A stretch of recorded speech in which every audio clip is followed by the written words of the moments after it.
Freedom Global News. President Muhammadu Buhari seeks the review of 2022 medium-term expenditure framework. ASU calls on the federal government to abolish the integrated payroll and personal information system. House of Representatives instruct NACON to suspend Hajj savings scheme. And on the foreign scene, Pakistan court rules blocking vote to oust Prime Minister unconstitutional.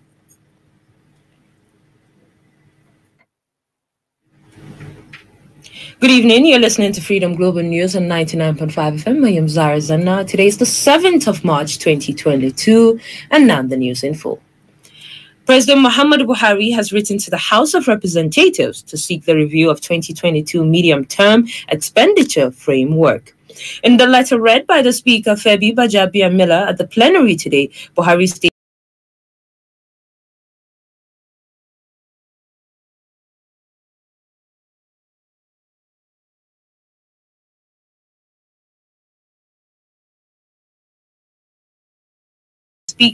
the new development both in the global economy as well as the domestic economy have necessitated the revision of the 2022 fiscal framework on which the 2022 budget was based. The president added that the total budget deficit is projected to increase by 965.42 billion naira to 7.35 trillion naira, representing 3.9% of the GDP. The increment of deficit will be financed by new borrowings from the domestic market. Given the urgency of the request for revision of the 2022 fiscal framework and 2022 budget amendment, Buhari seeks the cooperation of the National Assembly for expeditious action on this request. After reading the letter, Gbajabiamila referred it to the House Committee on Finance for further legislative action. Meanwhile, the president today as well said he will await the final outcome of the constitutional review process before presenting the report of the review of the vertical revenue allocation formula to the National Assembly as a bill for enactment. The president made the comment in Abuja while receiving the report by the Revenue Mobilization Allocation and Fiscal Commission led by Engineer Elias Mbam. In a statement signed by spokesperson Femi Adesina, the president said, ordinarily, I would have gone ahead to table this report before the National Assembly as a bill for enactment. However, since the review of the vertical revenue allocation formula is a function of the roles and responsibilities of the different tiers of government, I will await the final outcome of the constitutional review process, especially as some of the proposed amendments would have a bearing on the recommendations contained herein. He commended the Revenue Mobilization Allocation and Fiscal Commission for a job painstakingly done, pledging his unwavering commitment and support to them in carrying out their constitutional mandates. The president also thanked Nigerians, especially the state and local governments, for making their inputs through the broad stakeholder engagement processes that produced the report. The Academic Staff Union of Universities, ASU, has called on the federal government to abolish the Integrated Payroll and Personal Information System, IPPIS, stating that it is not in alignment with the operations of the university system and should be discarded for the overall interest of tertiary education in the country. Speaking in Calabar, the Cross River State Capital, the coordinator of ASU Calabar Zone, Aniakan Brown, said ASU is committed to resistance for the life and preservation of the quality of public university education in Nigeria. He stressed that though ASU struggles are misunderstood, there is no going back on the outstanding issues in 209 Federal Government of Nigeria versus ASU agreement. Brown called on Nigerians and the general public to support ASU's stance on IPPIS and other outstanding issues on the agreement, as it is the only way to end its incessant strikes. Super Eagles forward Victor Osimhen has suffered an injury to his left thigh, causing concern over the striker's availability for the upcoming home game with Fiorentina. Correspondent Sunisi Shuaibu Musa has details of this and other sports updates.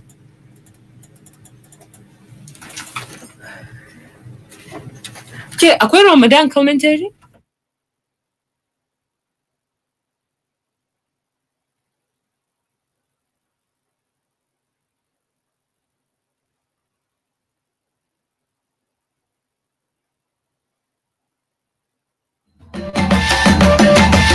The Italian team Napoli, however, confirmed that exams undergone by Osimhen have ruled out injuries, so the striker will be available against Fiorentina. Osimhen has scored 15 goals in 25 appearances across all competitions for Napoli this season. Meanwhile, former Super Eagles striker Victor Anichebe has advised Everton to sack Frank Lampard as manager following their 3-2 loss to relegation rivals Burnley. Burnley came from behind to claim victory and are now just 1 point behind the Toffees in the fight for survival. Anichebe made his frustrations known and said Lampard should be sacked as manager after just more.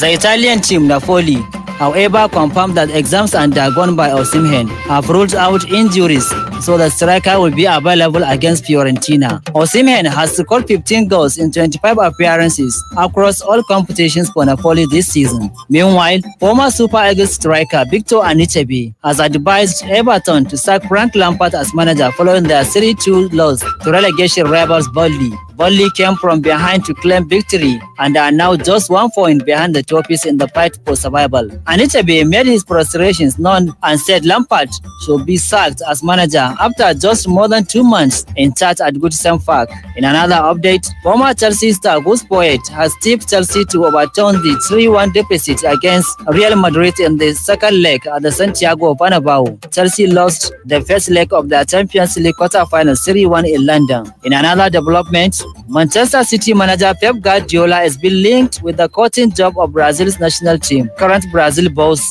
Tite recently disclosed he will be leaving his role following this year's World Cup. Brazil are currently favourite to win the tournament in Qatar, having impressed throughout qualifying, and they have now identified Guardiola as the ideal candidate. The Brazil Federation is ready to offer Guardiola a 4-year deal until the 2026 World Cup with a proposed salary of €12 million per year. And on tennis, Simona Halep will work with Patrick Mouratoglou, the longtime coach of Serena Williams, on a full-time basis. Former world number 1 Halep beat Williams to win Wimbledon in 2019. She won her maiden Grand Slam title at the French Open the year before, but has struggled in the past 12 months with injury and is now 20th in the rankings. The Global News is coming to you from Freedom Radio 99.5 FM. You can send your comments, opinions, and watch us live on Freedom Radio Nigeria on Facebook.com. You can get the link to the page on our website, freedomradionig.com.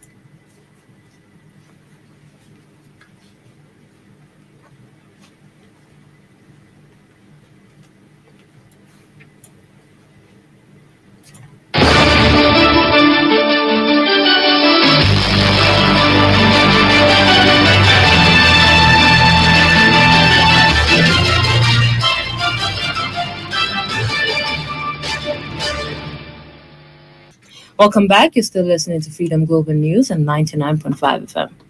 The House of Representatives has directed the National Hajj Commission of Nigeria, NACON, to suspend the implementation of the Hajj Savings Scheme. This followed the adoption of a motion of urgent public importance by Representative Aminu Ashurumani at the plenary today in Abuja. The House mandated its Committee on Pilgrims Affairs to investigate the Hajj Savings Scheme. It also mandated the committee to review the entire agreement between NACON and Jaiz Bank, its partner on the scheme, and report back within 2 weeks. Ashurumani has said that the scheme was established in 2006 for intended Muslim pilgrims to save toward performing the Hajj. According to him, within 2 years of NACON's partnership with Jaiz Bank to assist intended pilgrims to save under the scheme, the customer base has hit over 4,000 with no billion naira savings in the account. According to him, if the development is not tackled, it will lead to corruption in the system and disregard for the extant law. For tomorrow's weather forecast in some cities in Nigeria and parts of Niger Republic.